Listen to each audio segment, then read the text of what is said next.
to retain one's freedom when acquiring wealth. Apart from developing awareness that material wealth is not a worthy goal in itself, but is merely a means for enhancing one's own and others' lives, a person should also know the limitations of wealth and recognize the need to search for something of greater value, as described in the following passages. Action, knowledge, righteousness, moral conduct, an excellent life. By these are beings purified, not by family lineage or wealth. I see wealthy men in the world who, through greed, share not their wealth. They hoard away their riches, longing for heightened sensual pleasures. A king who has conquered the earth and rules over the land stretching to the ocean is yet unsated with the sea's near shore, and hungers for its further shore as well. Most other people too, not just kings, meet death with craving unabated. Thus impaired, they abandon their corpse. Satisfaction with sensuality is not found in the world. Relatives lament and untie their hair, crying, "Ah me, alas, our love is dead." They bear away the body wrapped in a shroud, to place it on a pyre and burn it there. Clad in a single shroud, the deceased leaves his wealth behind. The undertaker prods him with stakes as he burns upon the pyre, and as he dies, no relatives or friends can offer him shelter and refuge here. While his heirs carry away his wealth, this being must pass on according to his actions, and as he dies, no riches can follow him, nor child, nor wife, nor wealth, nor estate.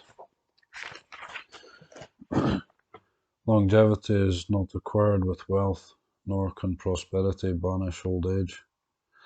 Short is this life, as all the sages say. Eternity it knows not, only change. The rich and poor alike experience contact of the senses. The fool and sage are equally affected. But while the fool lies stricken by his folly, no sage will ever tremble from impingement. Better is wisdom here than any wealth, since by wisdom one gains the final goal. A vital part of engaging in right livelihood is shipa, vocational knowledge, expertise and skill. The scriptures emphasize the study of arts, crafts and sciences, and maintain that one duty of parents is to provide a practical education for their children. Vocational knowledge on its own, however, is limited. The scriptures therefore also highlight great learning, Bahu Satcha, having heard much or studied extensively, so that one recognizes the greater application of practical knowledge, is able to assist others effectively, and develops comprehensive knowledge, especially knowledge leading to right view, which is the key factor for true study. The scriptures also encourage people to train in moral discipline, so that they apply their practical skills honestly and conduct themselves in a way that is beneficial to others and to society. Another skill that is encouraged is to know how to speak effectively. These other forms of knowledge complement vocational knowledge and increase a person's ability to help others. This level of virtuous conduct accords with the following teaching by the Buddha. Great learning, expertise, a highly trained moral discipline, and well-spoken speech, these are supreme blessings. Work not piled up and unattended to, this is a supreme blessing. Blameless activity, this is a supreme blessing. There are numerous passages in the Pali Canon encouraging the study of arts and sciences. For example, a person A person lacking knowledge in the arts and sciences earns a living with difficulty. Teach your children practical knowledge, study that which is worthy of study. Whatever is called knowledge of arts and sciences leads to good fortune. Every branch of knowledge worthy of study, whether lofty, low, or medial, should be analysed and understood. One need not apply all this knowledge at once. Some day the time will come when this knowledge comes to one's aid. On this subject of supreme blessings, proficiency in the area of formal or scholastic knowledge, bahusatya, should be accompanied by practical skill, sipa. A person should possess both knowledge and practical expertise. If these two qualities are paired, one can expect excellence from a person's work. Even greater success can be expected if a person is also well disciplined and a skilled speaker, is able to use speech to induce understanding in others or to bring about cooperation and communal harmony. When these factors are combined with well organized, well executed, and wholesome work, a person's work will reach perfection.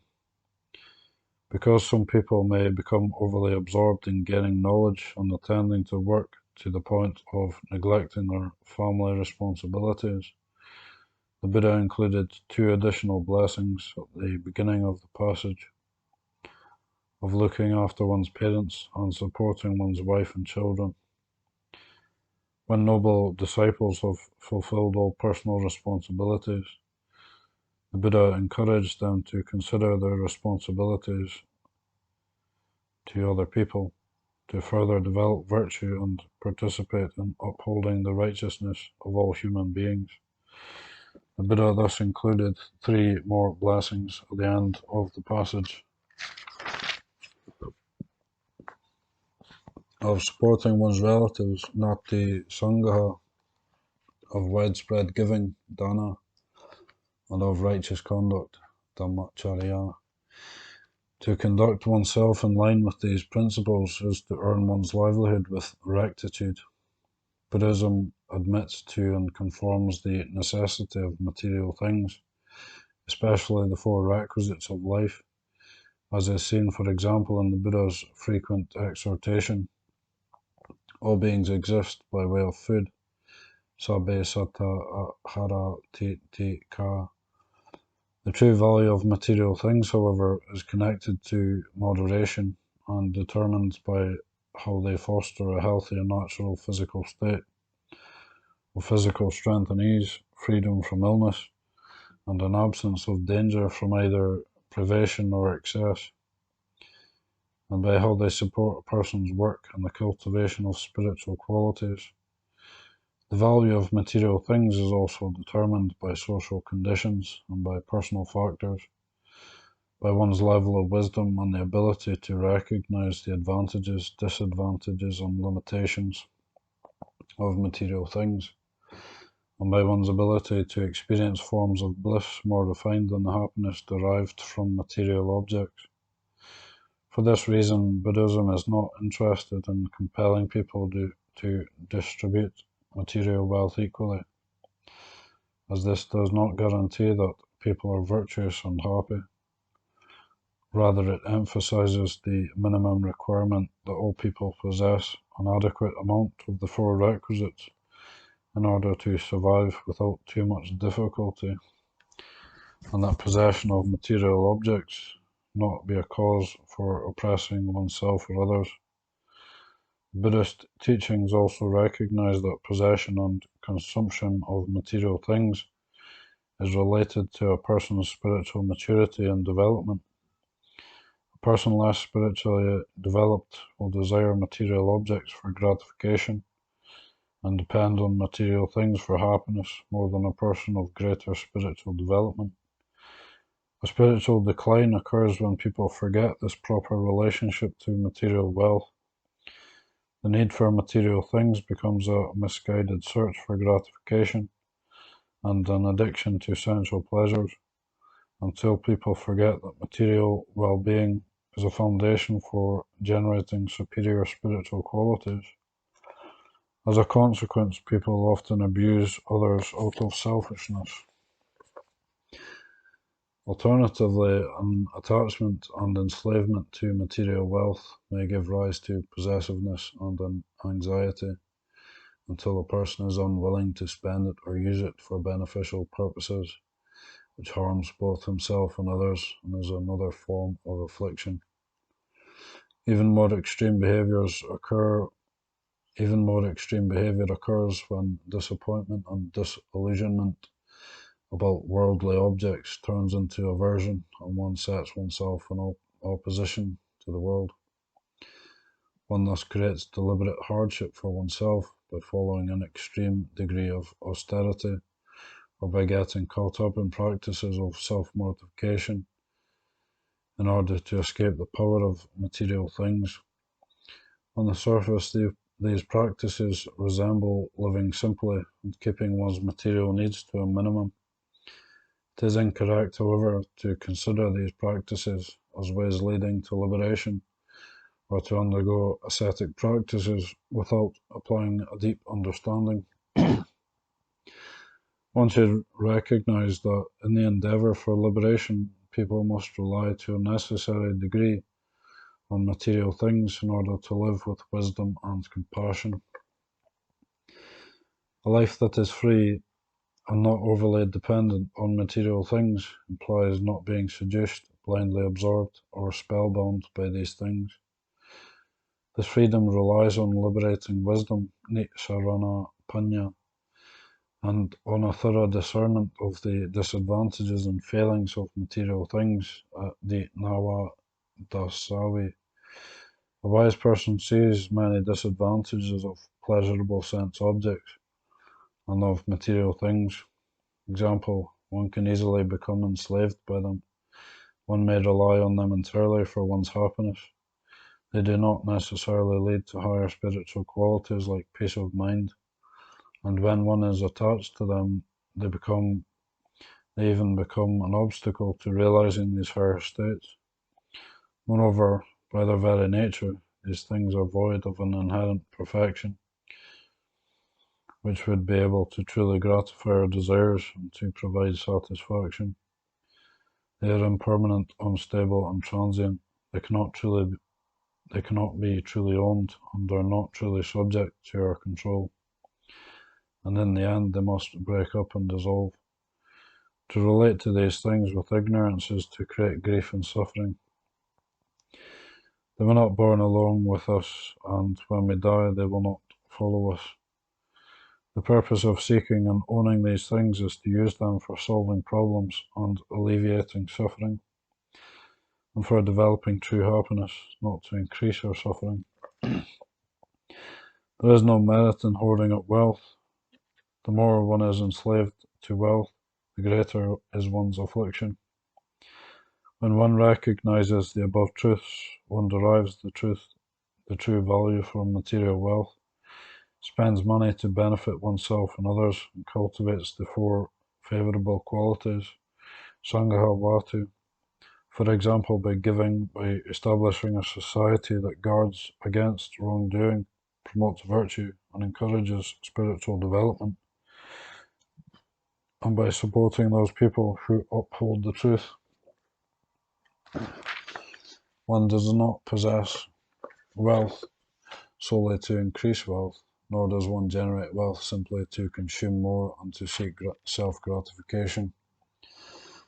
Buddhism holds in high esteem those lay people who work with diligence, obtain wealth through honest means, are charitable and take responsibility for others, and spend their money on wholesome causes. Such people are referred to as victors in this world and in the next.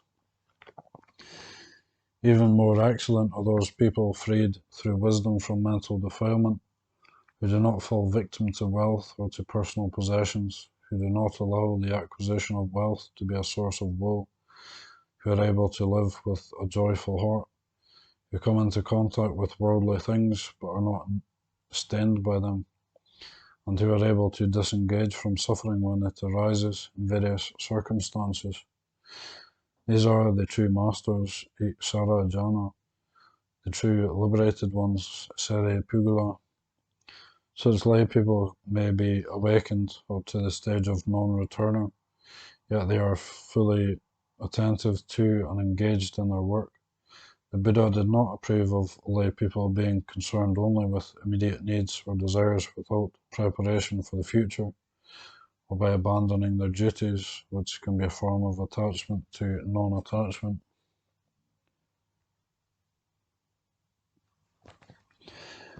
Dual freedom of the Sangha. The monastic community, Sangha, acts as an exemplar to people for a life relying in the least degree on material things, or for a life with the greatest degree of freedom from material things. This life is connected to the wider society in the following ways. First, the monastic life provides an opportunity for monks to live a life of simplicity. Second, this life allows monks to fully devote their time and energy to Dhamma-related activities without needing to get caught up in seeking material possessions. Third, this life urges monks to be easy to support by recognizing that they do not earn a living by themselves and are dependent on the lay community. And fourth, the monastic community, by not seeking recompense for its labour in the usual sense of market exchange, is as free as possible from the control and influence by the mainstream social and political system in which it finds itself. All monks, regardless of whether they are enlightened or not, are bound by the principle of living primarily for truth and keeping their material needs to a minimum. The Buddha did not intend for lay people to live monastic or austere lives, nor did he wish for everyone to be ordained as monk. It is a natural causal truth that at any one time different people abide at different stages of spiritual development, that they will have varying needs and desires. Even the majority of stream enterers, or at least a large percentage of them, live at home with their families. The Buddha's intention in this respect was most likely to establish an independent community within the wider society, in order to act as a balance in the domain of righteousness and truth, to sustain the principles of truth within society, and to provide an escape from the controlling influence of society for those people who both desired and were prepared for such freedom. This community exists both in physical form and as an ideal. The independent community as a physical entity is the Bhikkhu Sangha, sometimes referred to as the conventional Sangha, Samati Sangha,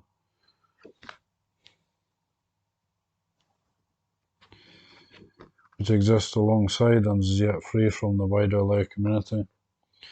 The independent community as an ideal is the community of true disciples, Savaka Sangha, sometimes referred to as the noble community, Arya Sangha, which exists alongside yet apart from the wider community of unawakened beings. The gist of this principle is that a model society is not one in which everyone is the same. Such a society is impossible to accomplish, but rather is one in which all members, although they may differ in individual circumstances, are devoted to spiritual growth, live together in concord, and strive for the same goal. Such a model provides a wholesome alternative to those people who no longer wish to live within the confines of the wider society. Even in the future era of Maitreya Buddha, during which time supposedly everyone is equal, there will be an independent community of monks. In regard to the Bhikkhu Sangha, for the monks who dwell in and maintain such independence, they must have a way of life that relies little on material things. Moreover, they must possess the mental qualities that are favourable to such a way of life. An important quality the Buddha emphasized for the bhikkhus and for all renunciants is contentment, santosa, which enables one to live simply and to experience joy independent of material things. The monks need not expend time, effort, and attention on acquiring material things. Instead, they can fully devote their time, determined effort, and attention to their spiritual practice in order to achieve wisdom and freedom of mind. The principles of contentment and delight in practice are embodied in the Buddha's teaching on the fourfold traditional practice of the noble ones, Arya Vamsa. The four principles of the noble lineage, see below. The bhikkhus follow a simple lifestyle and do not engage in arts and sciences in order to earn a living. By relying on an ancient tradition, they subsist on the four requisites offered by the lay community. At the same time, they have no right to solicit food or the other requisites. For this reason, they should make themselves easy to support and content with little, and conform to the four principles of the noble lineage, Arya Vamsa. 1. Here, a monk in this teaching and training is content with any kind of robe, and he speaks in praise of contentment with any kind of robe. He does not engage in a wrong search in what is improper for the sake of a robe. If he does not get a robe, he is not agitated, and if he gets one, he uses it without being tied to it, infatuated with it, or obsessed with it. He sees the danger in it, understanding the escape. Yet because of this, he does not extol himself or disparage others. Any monk who is skilled in this, energetic, not remiss, clearly comprehending, and is mindful, is said to be dwelling in an ancient, pristine, noble lineage. 2. Further, a monk is content with any kind of alms food. 3. Further, a monk is content with any kind of lodging. 4. Further, a monk finds delight in the development of wholesome qualities, which is delighted with the development of wholesome qualities, finds delight in the abandoning of unwholesome qualities, is delighted with the abandoning of unwholesome qualities. Yet because of this, he does not extol himself or disparage others.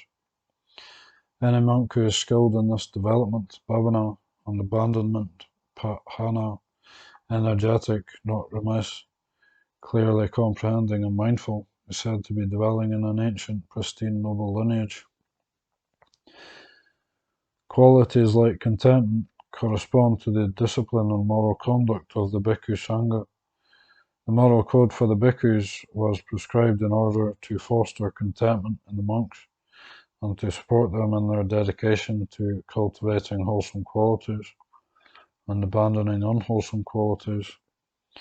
The commentaries classify four aspects of moral conduct of the monastic Sangha, which are collectively referred to as Parisuddhi Sila, moral conduct leading to purity, or pure behavior designated as moral conduct as follows.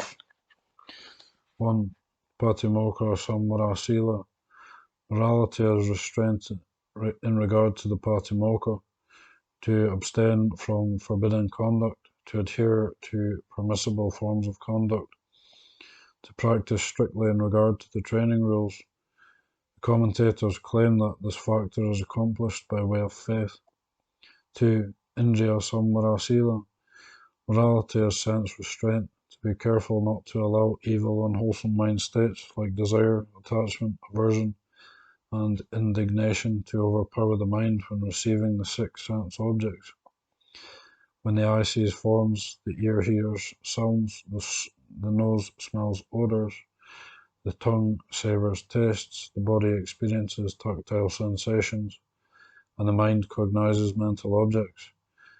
The commentators claim that this factor is an accomplishment by way of mindfulness, sati. 3. Ajiva Parisuddha Sila, morality is purity of livelihood, to earn one's living righteously and in a pure manner, to avoid seeking gain by incorrect means. Example, to not falsely claim supernormal powers, supernormal states, like concentrative attainments or stages of enlightenment, and to not verbally appeal for food for oneself if one is not ill. To abstain from deception, kahuna, for example, by affecting a severe manner or countenance in order to instill faith in lay people and induce them to offer the four requisites. To abstain from flattery, lapana, in order to gain food. To abstain from hinting in order to obtain the requisites. To abstain from resorting to threats and disparagement so as to urge lay people to offer the requisites, and to abstain from pursuing gain with gain, for example by giving someone a small gift with the hope that he will offer much in return. The commentators claim that this factor is accomplished by way of effort, virya. 4. Pachaya Sanishita Sila, morality connected to the four requisites. To use the four requisites with wise consideration. Pachaya Pachawekana, by understanding their true purpose and value. To refrain from using them out of greed. One eats food, for example, in order to nourish and strengthen the body, to live at ease, to be able to perform one's duties, and to advance in the threefold training. One does not eat for sense gratification, entertainment, or amusement. The commentators claim that this factor is accomplished by way of wisdom, panya.